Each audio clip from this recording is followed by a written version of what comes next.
چھوٹی چھوٹی باتوں پہ بددعائیں اور خواتین کی بددعائیں اللہ بچائے. شکر ہے قبول نہیں ہو رہی. بچوں کو بددعائیں, تیرا ناس ہو منوس, تیری گردن دبا دوں, مروڑ کے پھینک دوں, دھمکیاں. لیکن نبی صلی اللہ علیہ وسلم نے والدین کو منع کیا ہے اولاد کو بددعائیں دینے سے. قبولیت کی گھڑی ہوتی ہے. اولاد, ماں باپ کی دعائیں جیسے اولاد کے حق میں بہت جلدی قبول ہوتی ہیں, تو بددعائیں بھی بہت جلدی. وہ حدیث میں واقعہ ہے نا, وقت کافی زیادہ ہو گیا, وہ واقعہ سناتا تو جلدی سے سنا دیتا ہوں تھوڑا سا 4-5 منٹ میں. یہ واقعہ تو ختم ہو گیا قارون کا. حدیث میں آتا ہے قارون قیامت تک دھستا رہے گا زمین میں, ابھی بھی دھس رہا ہے, وہ چلتا چلا جائے گا, چلتا چلا جائے گا. اللہ اس عذاب سے ہم سب کو بچائے. تو حدیث میں آتا ہے کہ ایک بزرگ تھے پچھلی امتوں میں, نماز پڑھ رہے تھے, ان کی ماں نے ان کو نماز کے دوران بلایا.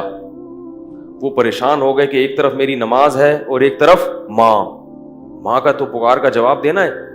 کیسے تقویٰ تھا دیکھو پہلے لوگوں میں. آج نماز میں نہیں ہوتے, ٹی وی دیکھ رہے ہوتے ہیں اور ماں پکارتی ہے, جواب. بہت بڑا جرم ہے. یاد رکھو, اپنی اولاد کو سمجھاؤ یہ کہ ماں یا باپ میں سے جب کوئی پکارے آپ کو جواب دینا ہے. گونگا بہرا بن کے بولو بھائی, نہیں بیٹھنا. موبائل میں لگی ہوئی ہے بیٹی, واٹس ایپ دیکھ رہی ہے, ماں بلا رہی ہے کہ جواب ہی نہیں دے رہی. بہت بڑا جرم ہے, بہت بڑی بدتمیزی ہے, بہت بڑی بے اکرامی ہے یہ. تو بزرگ تھے نا, تبھی تو ڈر گئے کہ نماز ہے اور کون پکار رہا ہے, ماں پکار رہی ہے. اب کنفیوز ہو گئے کہ یار ایک طرف نماز ہے. مسئلہ معلوم نہیں تھا کہ نماز توڑوں تو اللہ ناراض ہو سکتا ہے, نماز نہیں توڑوں تو کیا ہوگا. تو ماں نے فوراً بددعا دی, جواب نہیں دیا نا انہوں نے. تو اللہ کرے تجھ پر کوئی کسی عورت کی کیا لگے, تہمت لگے. کتنی بڑی ہو خواتین کی زبانیں. نبی صلی اللہ علیہ وسلم نے جو فرمایا نا کہ عورتیں جہنم میں مردوں سے زیادہ ہوں گی, اس کی بڑی وجہ کیا ہے, زبان. چھوٹی چھوٹے معاملات کو بہت کیا کر دیتی ہیں, بڑا بنا دیتی ہیں, بہت بڑا.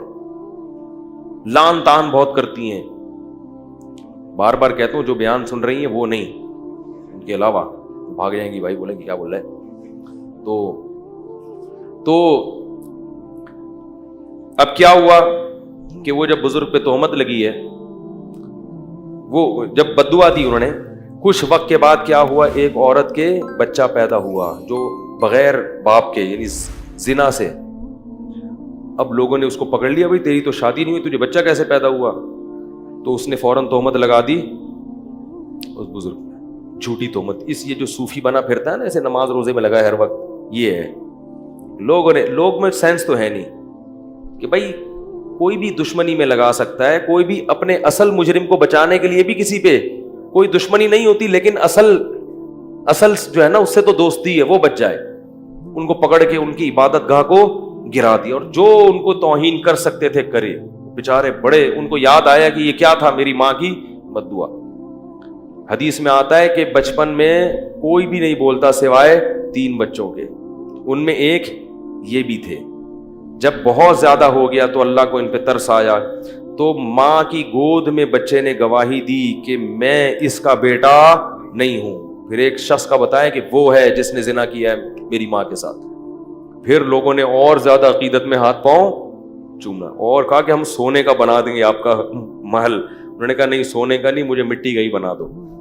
تو اس سے پتہ چلتا ہے کہ ماں کی بددعا کا اثر, بولو بھائی, بہت جلدی ماں کی بددعا کا اثر ہوتا ہے. تو اس طرح پتہ چلتا ہے کہ ماں کی دعا کا اثر بھی جلدی ہوتا ہوگا یقیناً. تو اس لیے والدین کو خوش کر کے ان کی دعائیں لینی چاہیے, اور والدین کو چاہیے اگر کبھی اولاد سے کمی کوتاہی ہو گئی ہے تو بددعا بہت بڑا جرم ہے یہ, اس سے ماں باپ کو بھی سزا ملے گی کہ اتنی سی بات پہ بددعا دی کیوں تم نے. تو اسی وجہ سے امام ابو حنیفہ رحمہ اللہ تعالیٰ نے اس حدیث سے استدلال کیا کہ نفل نماز اگر آپ پڑھ رہے ہیں اور والدین آپ کو پکاریں تو نماز توڑ کر ان کا جواب دینا چاہیے. ٹی وی دیکھتے ہوئے جواب دینا کیوں واجب نہیں ہوگا, واٹس ایپ پہ بیٹھے ہوئے کیوں واجب نہیں ہوگا. بے شک آپ وہ بات نہ کریں, آپ کچھ عذر کر لیں کہ میں مصروف ہوں, یہ ہوں, لیکن گونگے بن کے, بہرے بن کے نہ بیٹھیں. اور یہی حکم باپ کا بھی ہے, ماں کا بھی ہے, دادا کا بھی ہے, نانا کا بھی ہے, دادی کا بھی ہے اور نانی کا بھی ہے. دادا دادی نانا نانی میں سے کوئی آپ کو پکارے تو آپ دیکھو, پولیس والا آپ کو بلائے نا, آپ کے لیے جانا واجب نہیں ہے, وہ خود ہی اٹھا کے لے جائے گا آپ کو. آپ کے لیے جواب لبیک کہنا واجب نہیں ہے, خود ہی اگلی کال پہ آپ کو موبائل آئے گی اور اٹھا کے لے جائے گی. دادا بیچارہ اٹھا نہیں سکتا آپ کو, وہ بوڑھا آدمی, اس لیے ان کے احسانات بھی زیادہ ہیں. تو دادا دادی نانا نانی, اسی طرح پر دادا پر دادی پر نانا, یہ سب جتنے بھی آپ کے آباء و اجداد ہیں نا, ان میں سے کوئی بھی پکارتا ہے تو آپ کو اس کا جواب دینا واجب ہے, کیونکہ ان کی توہین شریعت کسی بھی صورت میں برداشت. اب سوچو, اس توہین کو برداشت نہیں کیا گیا کہ چپ رہو, تو جا کے ان سے بدتمیزی والی توہین کو کیسے برداشت کرے گی شریعت, کہ جھڑک کے بات کر رہے ہو ان سے, ان کو یوں کر رہے ہو. یہ جو غیر مسلم قومیں ہیں نا, ان میں بالکل احترام نکل گئے. مجھے لوگ بتاتے ہیں نا, مختلف ملکوں سے لوگوں کی کالز آتی ہیں, بتاتے ہیں ہندوستان میں بھی ہندوؤں میں یہ جو سسٹم ہے نا تباہ ہو گیا. پہلے ہندوؤں کا بھی فیملی سسٹم کچھ اچھا تھا, کچھ تھوڑا سا بوڑھوں کا احترام تھا, وہاں بھی کیا ہو گیا, ختم. تو اللہ کے بندو, ہم مسلمان ہیں, ہمارے پاس تو اللہ کی کتاب ہے, ہمیں اس کتاب کو فالو کرنا ہے. گھر میں کوئی بوڑھا ہے, دادا دادی, تو صرف اس کی کیئر نہیں کرنی ہے. لوگ سمجھتے ہیں صرف اس کا علاج معالجہ کرنا ہے, اس کو عزت دینی ہے. کیسے سمجھائیں یار, اس کو کیا کرنا ہے, عزت دینی ہے, عزت.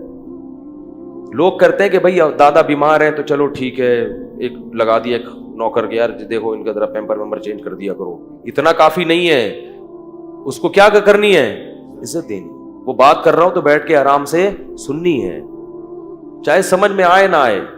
تو یہ بڑا مسئلہ ہے کہ آج گھر میں بوڑھوں کی عزت ختم ہو گئی ہے. بہت خطرناک بات ہے, اس پر اللہ کی طرف سے عذاب آئے گا, دنیا میں بھی اور آخرت میں بھی. اور یہ عذاب کم ہے کہ پھر اپنے بچے نہیں پوچھتے, پھر ایسے پڑے ہوئے ہوتے ہیں بوڑھے. اولڈ ہاؤس ہمارے ملک میں بھی کھلنا شروع ہو گئے, جہاں اولاد نے اپنے بوڑھے والدین کو چھوڑ دیا, اور دادا دادی تک تو نوبت ہی نہیں آ رہی. شادیاں اتنی دیر سے ہوتی ہیں, دادا بننے سے پہلے فوت ہو جاتے ہیں. یہ بھی ایک بڑا عذاب ہے ہمارے ملک میں. خاندان پورا مکمل ہی نہیں ہوتا کہ پہلے ہی دنیا سے جو ابا ہے وہ دادا لگ رہا ہوتا ہے. ابا تو جوان ہوتا ہے. کچھ دن پہلے ایک صاحب آئے, میں نے کہا یہ آپ کے چھوٹے بھائی کی عمر کتنی ہے؟ انہوں نے کہا بھائی نہیں, بیٹا ہے میرا. میں نے کہا جی السلام علیکم. میرا یہ فائدہ ہوتا ہے کس کا, جلدی شادی. بیٹے جوان ہو, جوانی میں تو بچے پالے جاتے ہیں, بڑھاپے میں تو آپ اس قابل ہوتے ہو کہ بچے آپ کو پالیں, اس وقت آپ چھوٹے چھوٹے بچوں کو پال رہے ہوتے ہو. یہ سارا فیملی پلاننگ نے کیا کر دیا ہے, تباہ کر دیا.